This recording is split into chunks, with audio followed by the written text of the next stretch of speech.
ॾिसी ॾोरे ॾूंगरें वाट विञाई जन को रंदां की परूड़ियो रंद न सेरड़न पेई दार दयूं क्यों पीरत तान पुछन धूड़ पिरियां लय धार क्यों वेचारा विझन ख़बर खाहोड़न आहे लिखल आहूत जी। हवालो शाह जो रिसालो सुर खाहोड़ी दास्तान टियों बैत ॿियों। नवनि लफ़्ज़नि जी माना बैत जा उहे लफ़्ज़ जेके माना ऐं मफ़हूम जे लिहाज़ खां नवां हुजनि।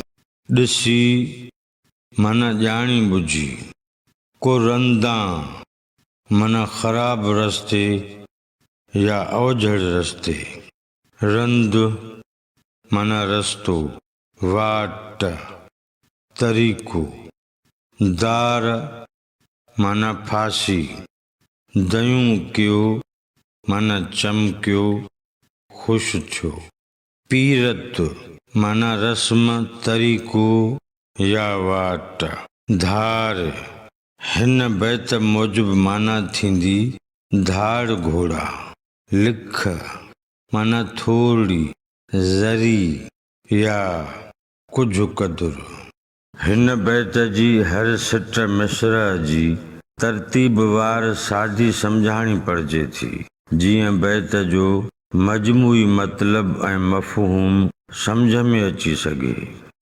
ॾिसी ॾोरे ॾूंगरें वाट विञाई जन ॾूंगरनि में ॾोरींदे जन ॼाणी वाणी वाट विञाई को रंदां की परूड़ियो रंद न सेरड़न जन दुश्वार रस्तनि मां हासिल कयो से सिधे तरीक़े सां नथा वञनि। पेई दार दयूं क्यों पीरत तान पुछन फाईअ ते चढ़िया त बि ख़ुशियूं था कनि का रीत राह नथा पुछनि धूड़ पिरियां लय धार क्यों वेचारा विझन पिरनि जे ग़म गुदाज़ जे करे पाण मथां मिटी था विझनि। ख़बर खाहोड़न आहे लिखल आहूत जी। खाहोड़न खे हिन बैत जो मजमूई मतिलब ऐं मफ़हूम हिन तरह बयान करे सघिबो।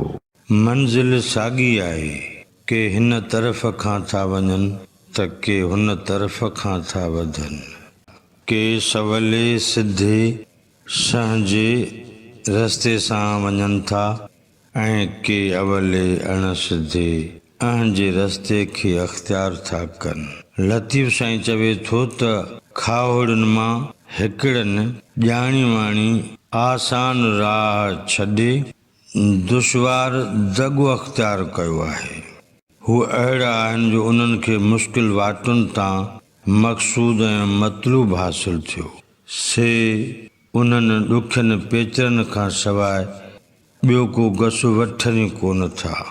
हू अहिड़ा जो फाईअ ते बि सरहा सरफराज़ छो बीठा आहिनि।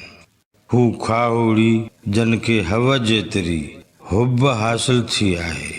हू पिरनि जी प्रीत पाड़ींदे सजणनि जे सिक सोज़ में रहंदे पंहिंजे मथां मिटी विझनि था।